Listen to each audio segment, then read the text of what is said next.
One go. All right, let's try it again with a little bit less wrong warping and only the right wrong warping, and we'll be good. As I was trying to say though, this category is done on the 1.0 version of the original Link's Awakening game. The Game Boy Color remake, Link's Awakening DX, has its own leaderboards, its own categories. They are completely separate runs. The reason why I run on this particular version is mainly to take advantage of the screen warping trick I'm doing right now. It's a very easy trick to pull off. It's not frame perfect. It's not anywhere close to frame perfect.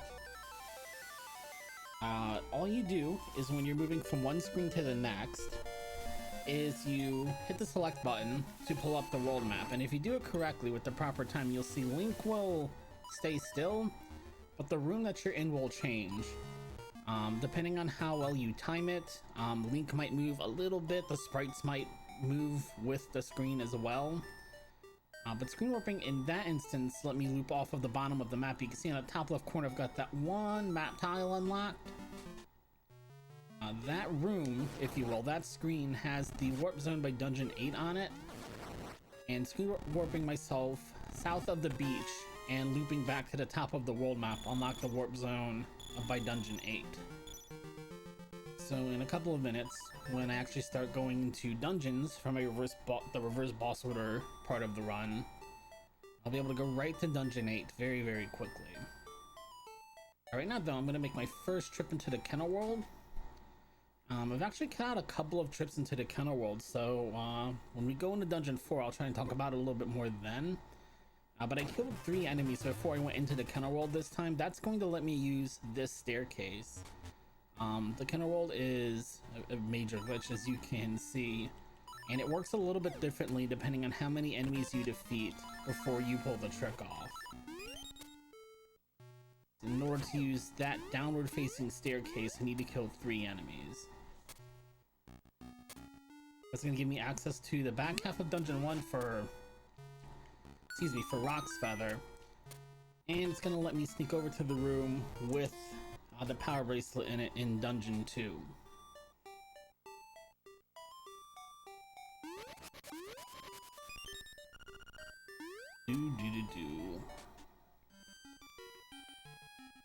Pick up the shovel.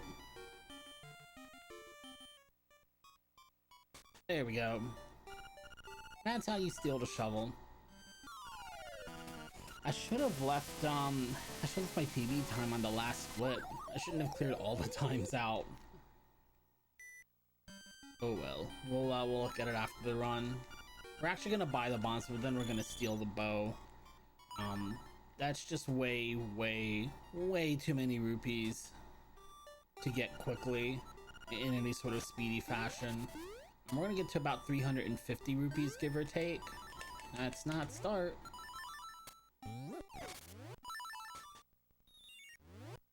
We're going to see a lot of super jumping during the run as well. Super jumping is also used in an inbounds Link's Awakening speedrun as well.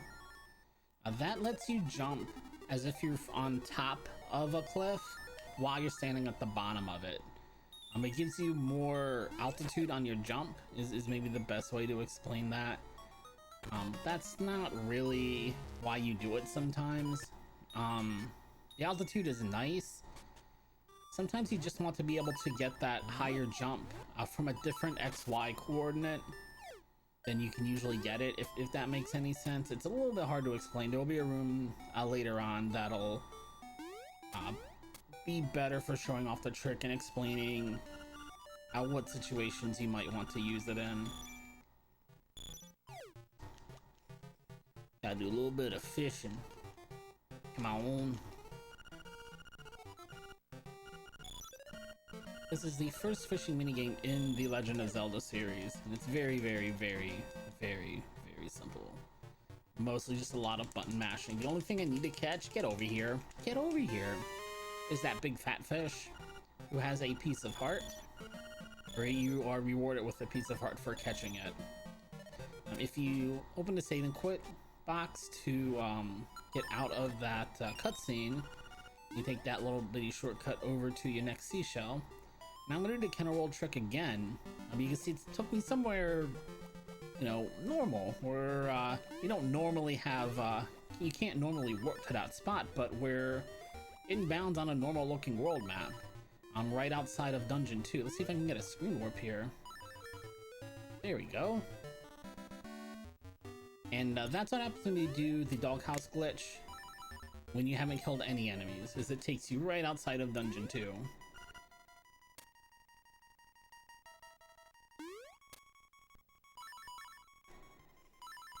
Screen warp down a few rooms to get Pegasus boots.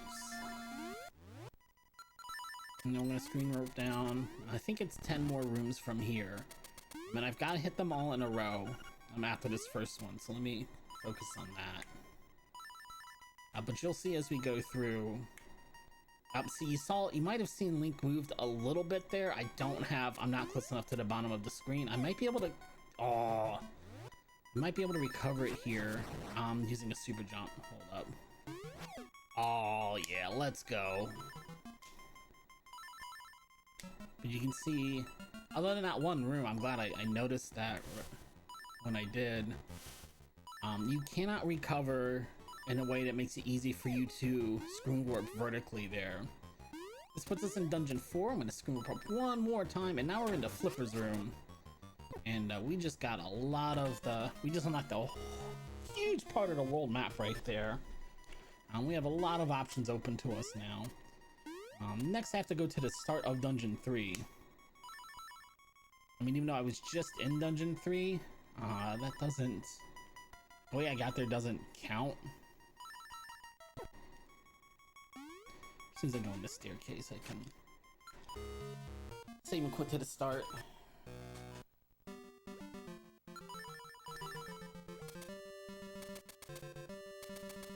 And now we're gonna head to Dungeon 8.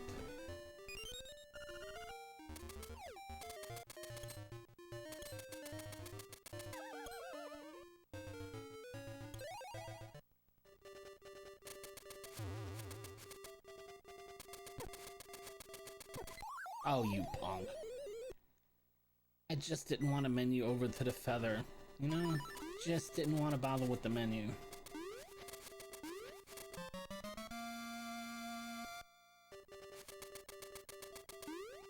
You know I'm trying to screen warp from there. Punk. You've got to be careful in that room. If you die and grab the piece of heart at the same time, you might duplicate it by accident. And if you do, you just have to make sure you don't grab the duplicated item. Item duplication is not allowed in 100%. What am I doing? You have to grab 100% of the items, not one item 100% of the time. I guess would be a good way to think about that. It's just not in the spirit of 100%, but pretty much every other trick and glitch in the game is available.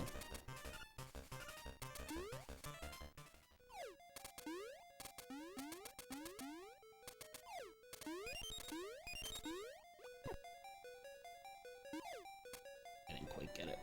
It's alright, we're gonna take the long way.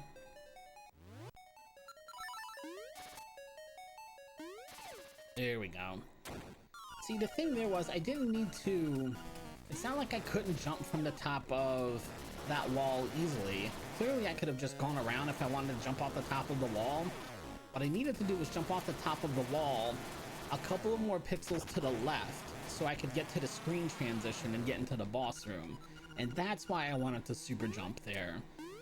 It's not that I needed a higher jump or I needed to jump somewhere I usually can't. So much, well, I guess that was really what it was. There wasn't so much the altitude as much as it needed to be left a little bit more than where I can jump there normally. I missed that split.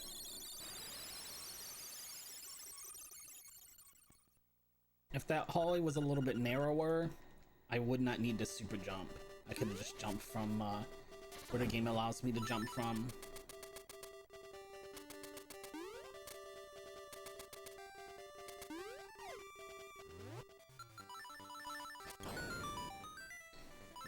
A lot more super jumping here. Super jump, regular, super jump. That weird little pattern lets me get up on top. Now I'm over somewhere in Dungeon 1.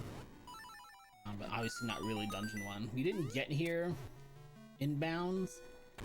But if I were to go to Dungeon 1 and check this room, the wall would already be broken and the chest would be empty. And mainly I bring it up because, again, you're not allowed to duplicate items in 100%. So even though I don't get there in bounds, those chests are gone in bounds. If that makes sense. Super jump. Super jump. Super jump. Man.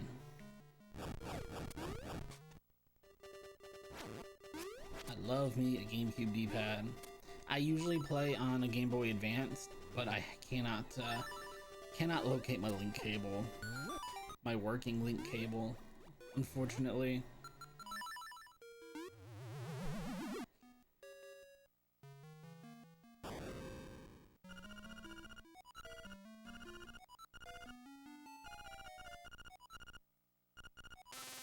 So this is the Mad Batter. I woke him up by sprinkling some magic powder down the well, and then he got mad at me and he's cursed me with the ability to carry twice as much ammo as before. Oh, what a terrible burden to bear. But this is actually also part of 100%. His rooms are scattered very far around the world map, but in game data they're actually right next to each other.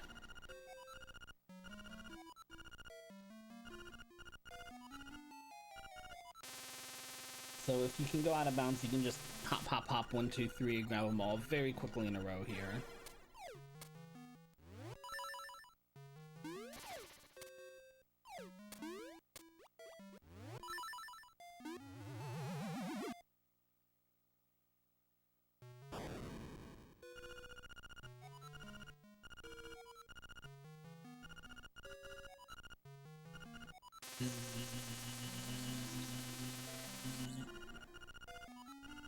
That's enough of that.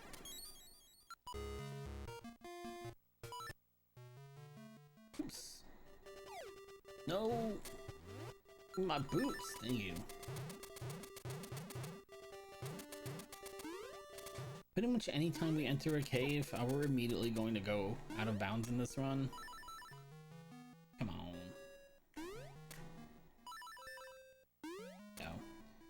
For this particular trip, I'm going to be hopping around quite a bit. I'm not really wasting movement. I'm trying to prevent myself from falling through these cracked tiles. Screen warping does not reset the timer for when those tiles break, so you've got to be very careful on that particular trip out of bounds.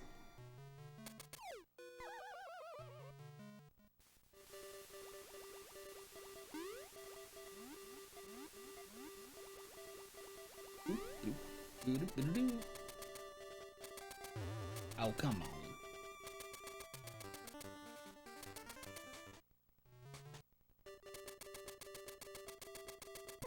Oh. Learn to jump, please.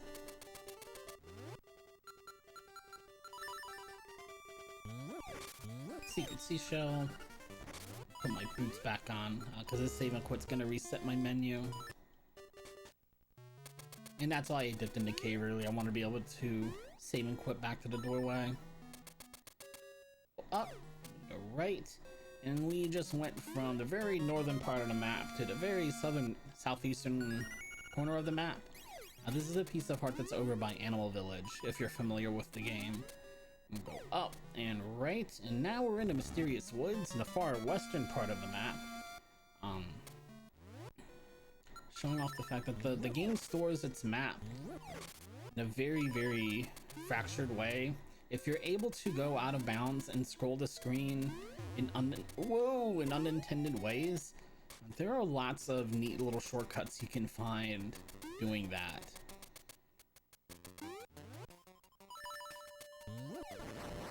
There's also a lot to explore in the Kennel Worlds, which is why I'm a little sad some of that's been cut out of the route these days, but It's an easy trick to pull off with, there are a lot of easy glitches to pull off in the original Game Boy version of the game. Just lots of exploring and goofing around you can do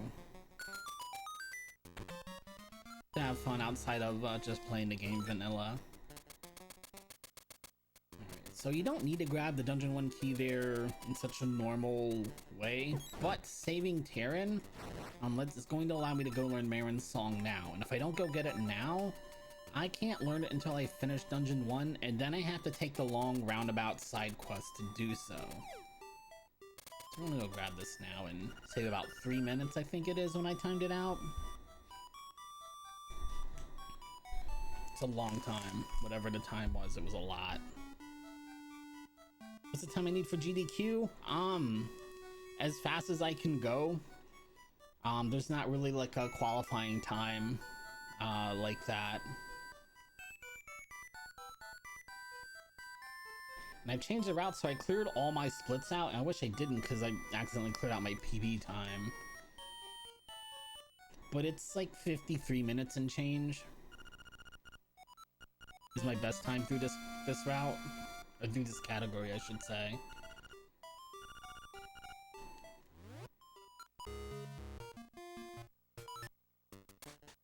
Alright, we're done here.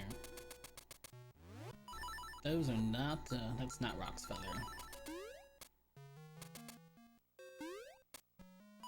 Hey, thanks, Sortusa. Ooh. Yeah, this is definitely my favorite Zelda game. Without question. There's just so much to do in such a tiny little game. Whoops, tiny little Game Boy game.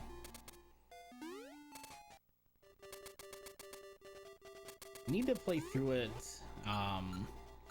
normally at some point. I haven't played through this game vanilla in so long. I honestly couldn't. I have no idea how to clear Dungeon 7 without glitches and speed tricks anymore. I'd have to muddle my way through it all over again.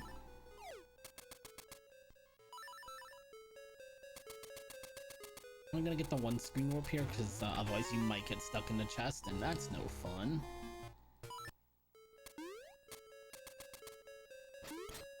Yeah, we're actually gonna take a different route through Dungeon 7 than I've taken my PB. And we can save quite a bit of time here if RNG is on my side. Here we go.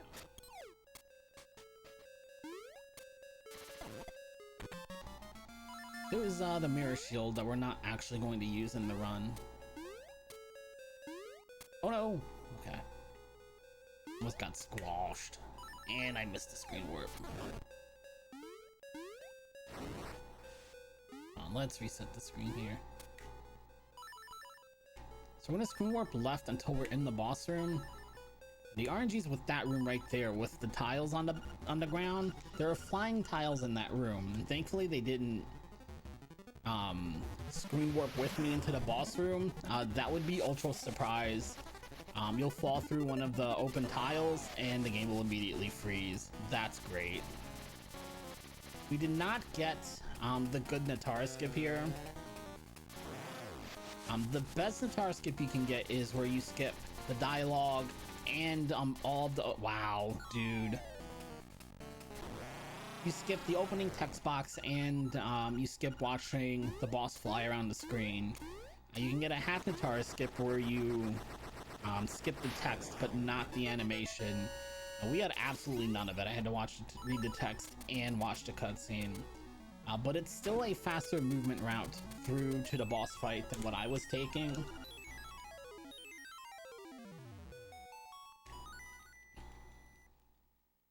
So even that way, it's a time save over what I used to do, which was instead of going left there, I used to go right 4 screens and then walk up the steps to the boss room.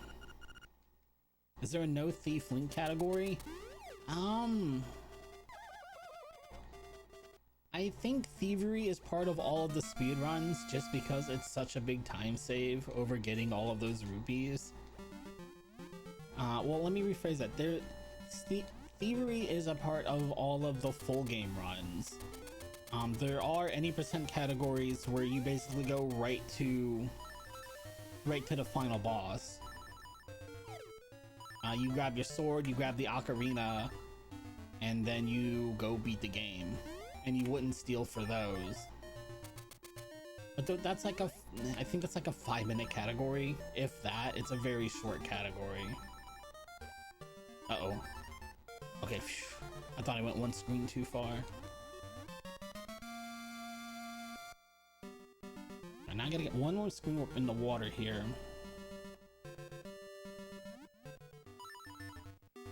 On paper, it's the same thing as screen warping on land.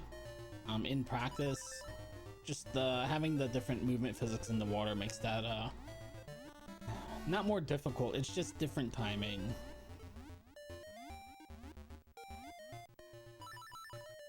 Oh nice, I got one. Let's see if I get this one. Didn't get that one.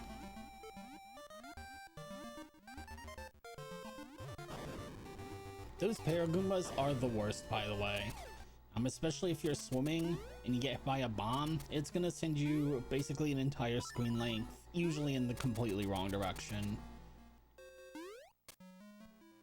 Let's go up north one screen. Does that room look familiar? Yeah, we were just there. It's the Mad Batter room. Go up one screen from there.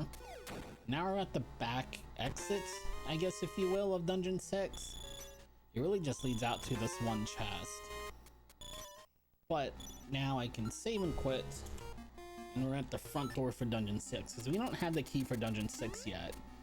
We're gonna have to get it later for 100%, but we don't have it right now.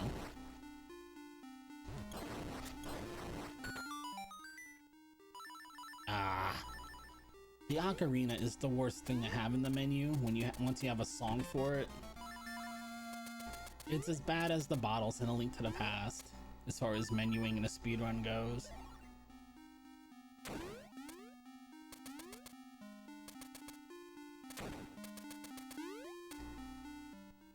There is a Discord. I don't have the link handy though. Wait, what am I doing? I got the screen warp. Hang on a second.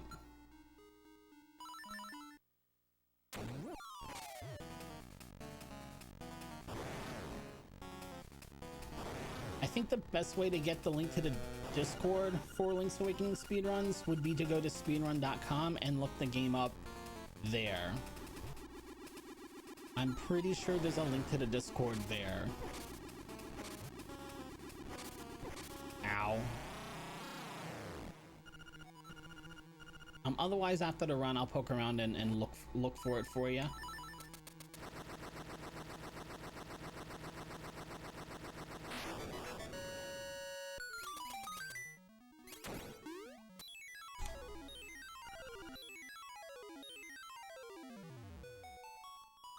The hitbox on Face Dude, whatever his name is, creepy face. His hitbox is active as soon as you enter the room. So if you can get in position and drop a bomb right away, you can get 3 hits on the boss before the fight even starts. And he only has 5 hit points. So it's a nice head start on the fight. It's very easy to do when you come in through the front door. If you come in from the side like you do in this category, it's definitely not hard, but it's just a little bit harder. You have a little bit less time to work with because there's a jar in the way.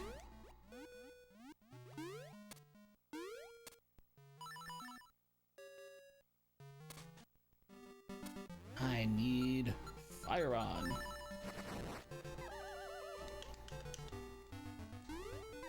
Link. Oh my god. You only really need to use boots for a 3 tile gap. I just missed that jump twice. Just not gonna talk about that. Get up there. So one thing about the Fire Rod is you'll notice that enemy respawned because I didn't let it finish despawning after I lit it on fire, so the kill didn't count. And that's important for the kennel world as well. It won't count for a trip into the kennel world as a kill unless you let the sprite finish despawning.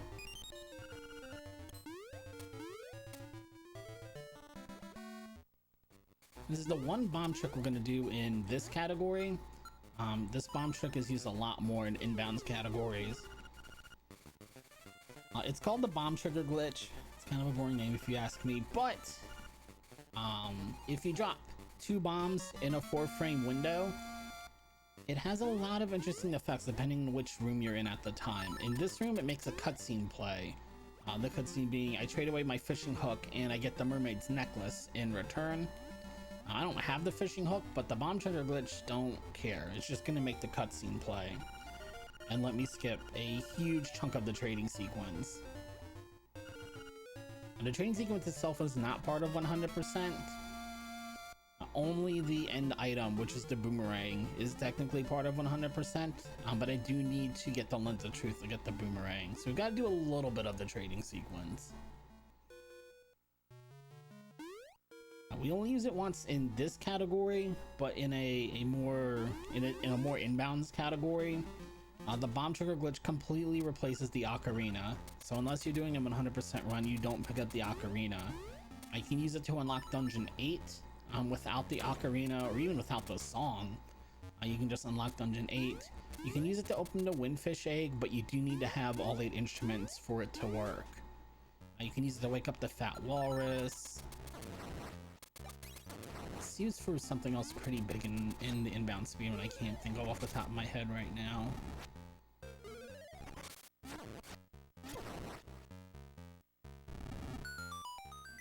Oh, it's used in dungeon 7 too, quite a bit to break up the pillars. So that's a sneaky way to get the hook shot without doing all 4 mini boss fights. That's because the game is programmed kind of simplistically. When I solved the puzzle in this room, the game isn't programmed to drop a small key. It's programmed to drop a hidden item. The hidden item in this room happens to be the small key. So if I screen warp away from that room, the item on screen moves with me. But the hidden item in the room on the left is the hook shot. And as far as the game knows, all it needs to do is put the hidden item on the screen. So that's how you turn a small key into a hook shot. That lets me skip four entire mini boss fights, one of which I'm going to be skipping again here because the mini boss is still there waiting to fight me. You know what, dude? Get out of here. I'm gonna use the fire rod glitch this time to skip it. There we go. You see how the game got a little bit laggy there in the menu? If you pause the game, it might be frame perfect. But if you pause the game on the frame the game is trying to draw a fireball on the screen, missed the screen warp, the game will get stuck on the command to draw the fireball on the screen, and it will just draw so many fireballs that there's no more room for any other sprites.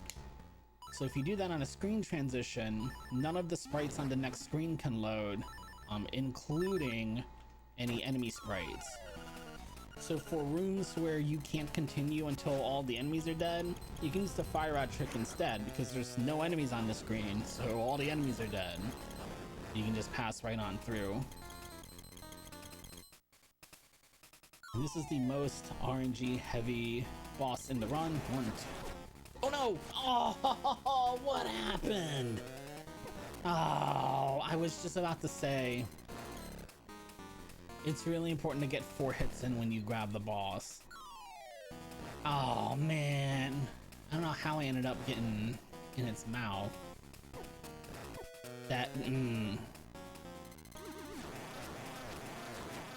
The boss only has 8 hit points, so which is why it's important you get all 4 hits in when you get a grab. Look at this. You can at best cover half of the room.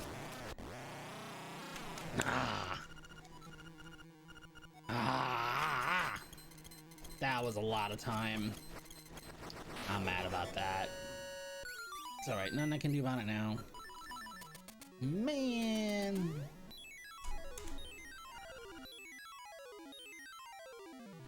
I don't know if I got my A and B buttons backward in my head, but you want to nudge a little bit closer with each slash. And I got too close to the boss, I guess.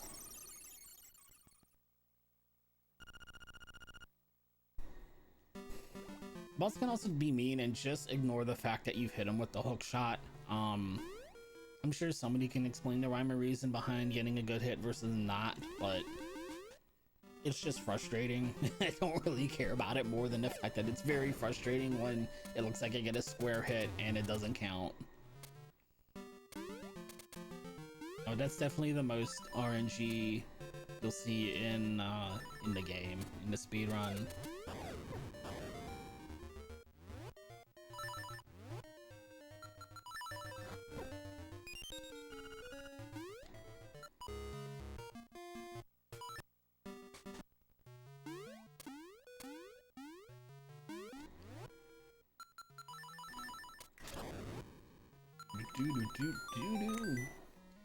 Now you screw up over here, but make sure you're on the second column before you come down. Otherwise, you see that cracked tile in the corner?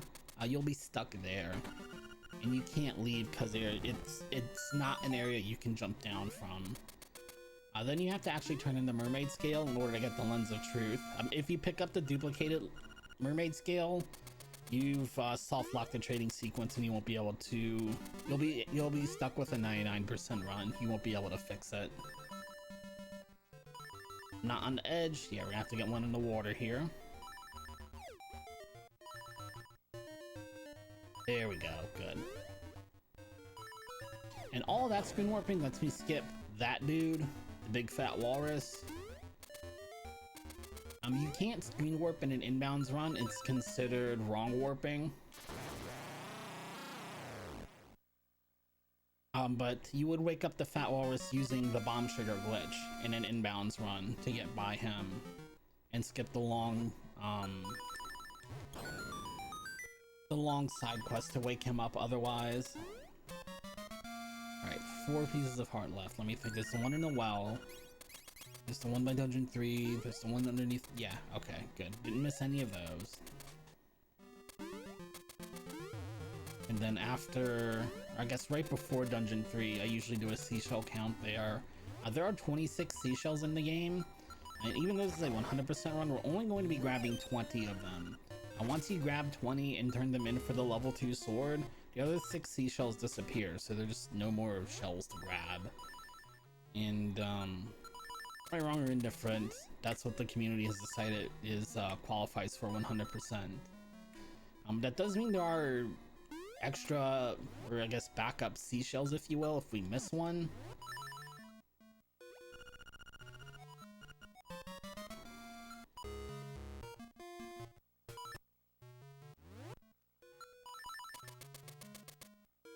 If you only miss one, it's not a big time loss. If you miss more than one, the other seashells are kind of a pretty long walk at that point.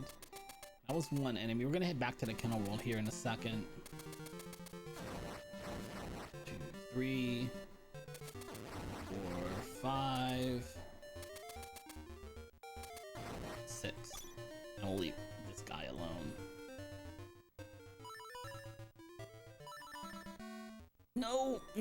No, I thought I got, well, I have to get the 6 kills again. Doggone it. That was unfortunate.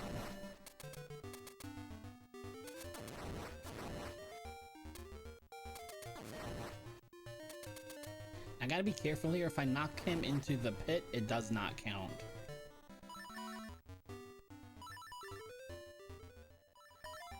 There we go. That was an unfortunate time loss. Right, we're headed to dungeon 4. That's to the east. And you can screen warp in the kennel world. You've got to be careful. The game's already running kind of weird in the kennel world. Screen warping in the kennel world sometimes makes the game a hard lock. So I don't usually go for it. Unless I'm feeling... I'm really, like, I'm on a extremely blistering pace. And I'm really shooting for a PB. Because that's a really sad way to lose multiple minutes of time. I think I missed the split. There we go.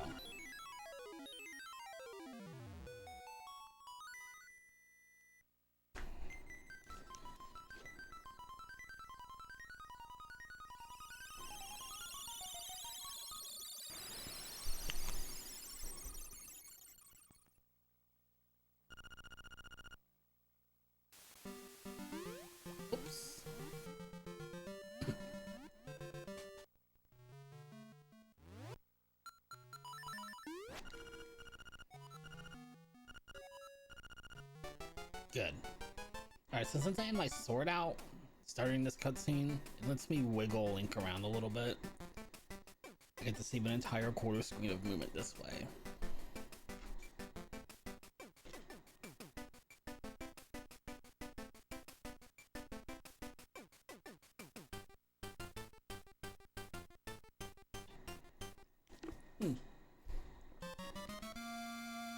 So there's song 2, which we're going to use right away. Get out of this water.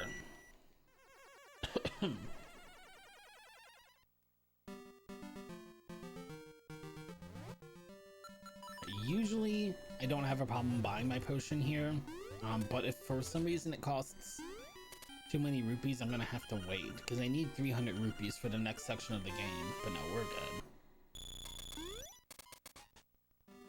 I think I've had that happen to me once. Then I had to go scrounge around for like 2 or 3 extra rupees, which of course did not want to drop since I was on the clock and I don't usually need them.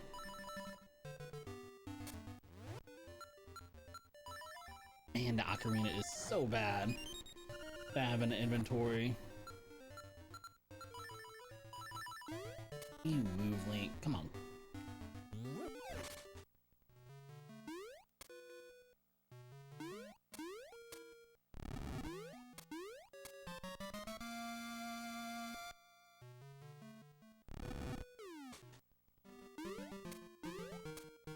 If I screw up south here, it's gonna put me in the solid wall. When I move down a little bit, it'll let me drop down right by the cave with another piece of heart.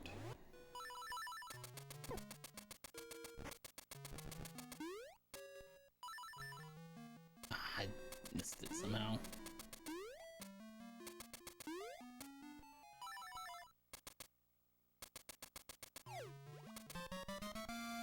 And the last one is the one that's at the bottom of the well that is not really all that well hidden. You're meant to get that one first, but we get it last in the speedrun. Or at least in this category, we get it last.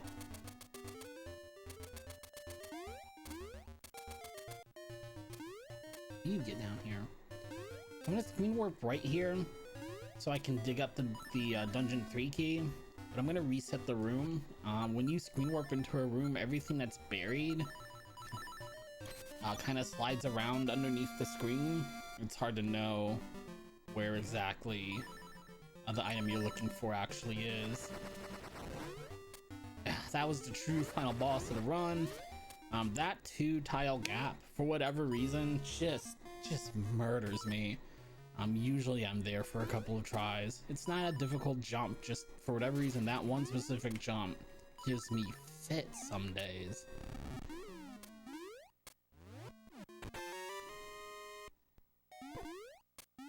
And then I save and quit as soon as I entered the cave. There are lots of ways to freeze the game in this cave. I did the fire rod glitch by accident. Whoops.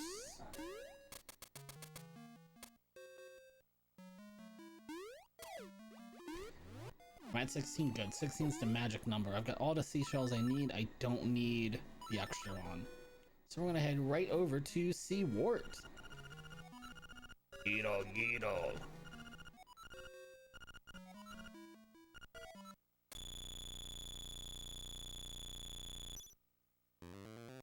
You'll notice I made sure I'm talking over the best song. I apologize. Hold on.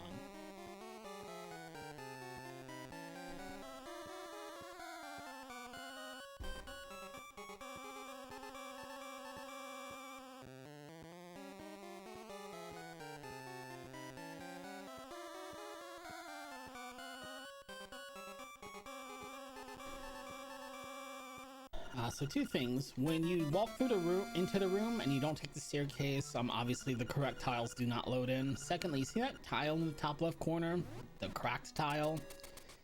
If you enter that room from the top on that column, that cracked tile will kill you. You'll lose your 300 rupees. You'll watch the entire cutscene as you slowly fall to your death over and over again. And after the cutscene, if you're out of health, you'll game over. And you won't get the song, you'll lose your rupees, and that's pretty much the end of your run. Or you're just taking a 99% run at that point. I'm pretty sure it's 1, 2, 3 boss room. Let's see.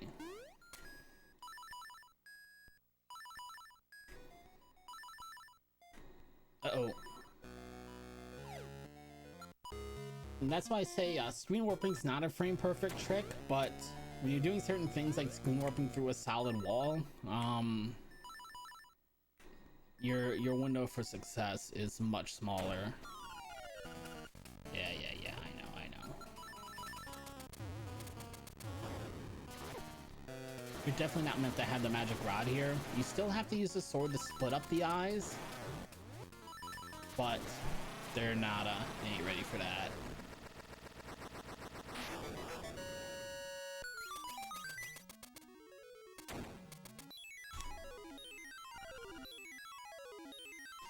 Is that a 50-second dungeon 3? Oh man, get out of here, dungeon 3.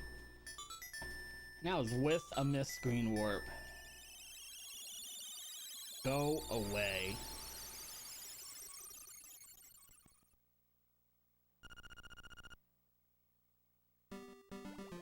Ooh, hold on.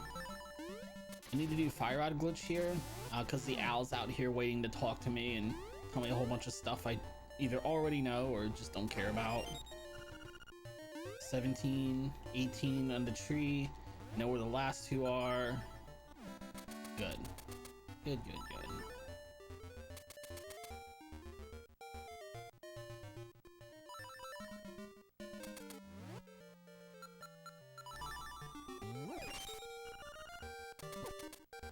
That was way early. I thought I had my dash.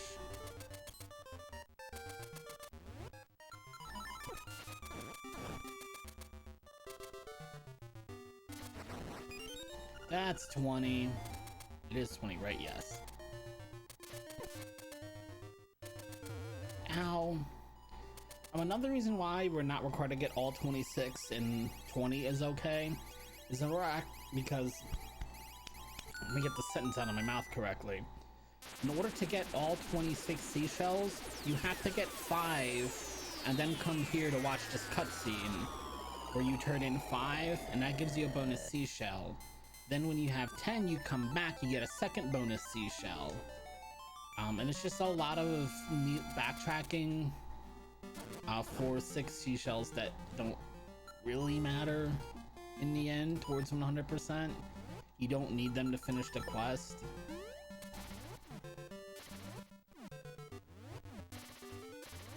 Come on. There we go.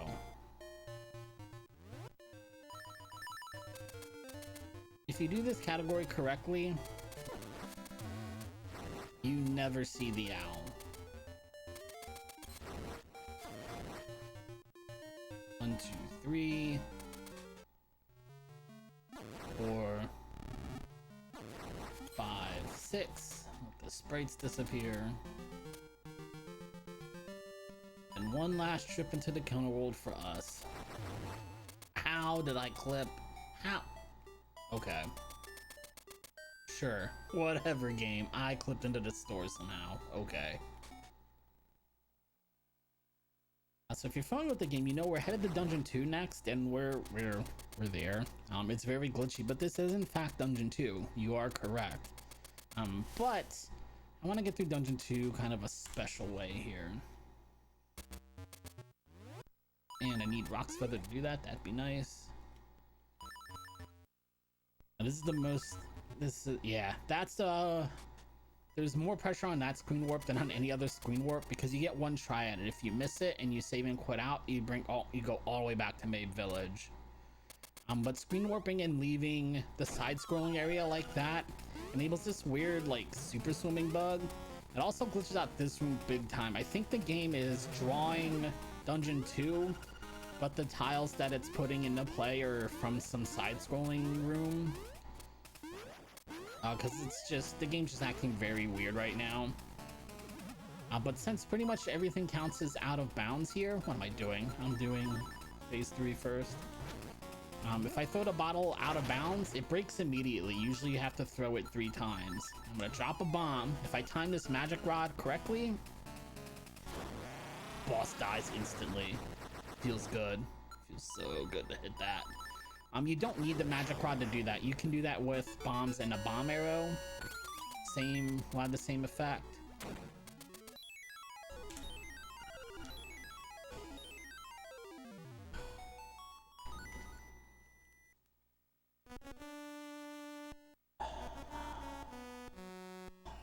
I don't want to get excited yet. I don't want to get too excited yet. Gotta get the dungeon one. Dungeon one. Just focus.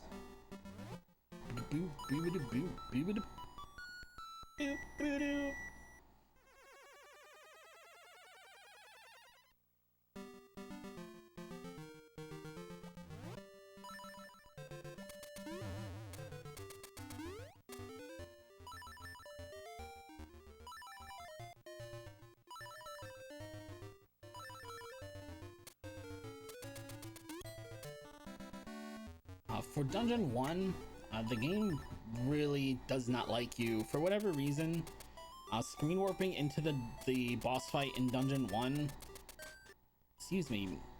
has a high chance of crashing the game. And I can reduce that chance drastically just by grabbing the boss key. What is it? The nightmare key? Whatever the name of the key is, I'm gonna go grab that before I make my way over to the boss fight here. Technically speaking, if you feel like risking it, you don't need it, but it likes to crash quite a bit.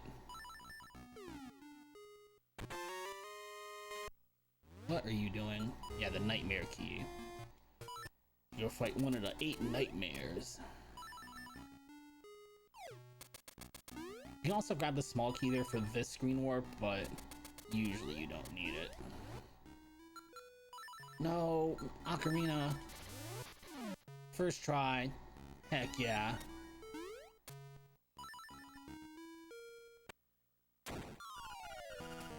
I did not, well, the game didn't crash, so that's good.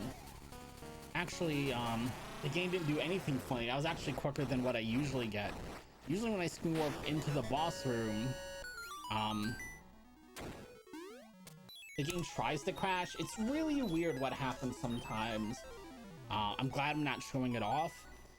But if you get the crash, when you screen warp into the boss room, the screen will fade away like you Ocarina warp and then crash. If it doesn't quite crash, sometimes it'll play the animation, not crash. And then you fight the boss, but the room is like half a screen off center. It's really weird, but you can play through it. That time I got none of the bad stuff, only the good stuff. That was good. That was a good Dungeon 1. Usually I lose more time to a glitch there than that. A non-helpful glitch, I should say.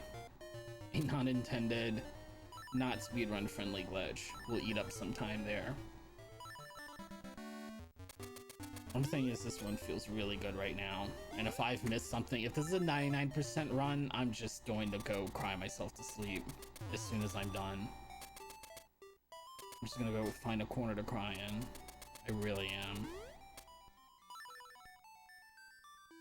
Left, up, there's our last piece of heart. Do not use the stairs. It's not too bad, but it's a dumb way to lose some free time. Do not crash.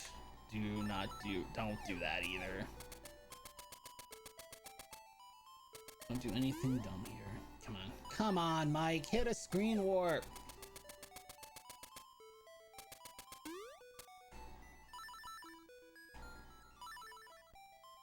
Come on.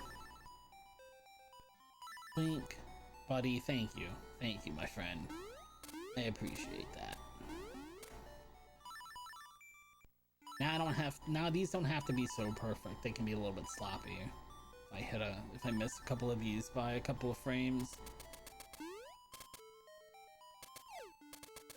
It's gonna bring us to the Armo Shrine. We're gonna get the Dungeon 6 key here, and that is the last item I need.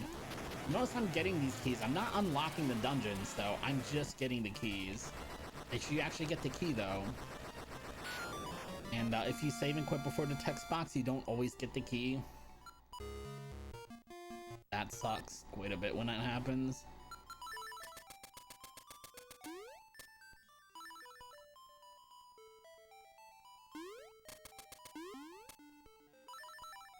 One more screen warp. Got it.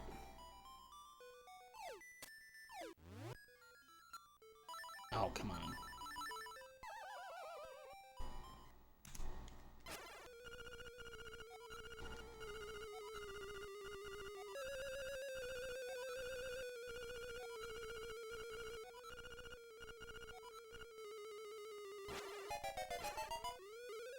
So there are a couple of quick kills here in this boss rush. Hold on, let me hit it. Yeah, and that quick kill is just what it looked like.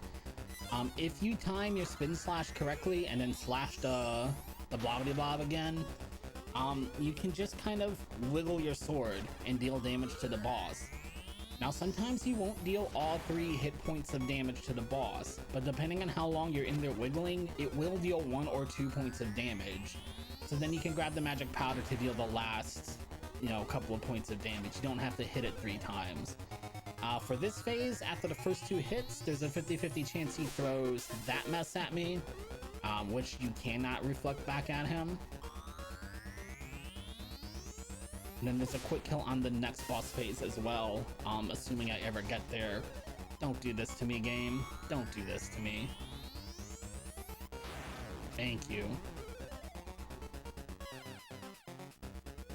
I don't know if that's the right spot. No. I was too far left. I was too far left. That's alright. Whoa!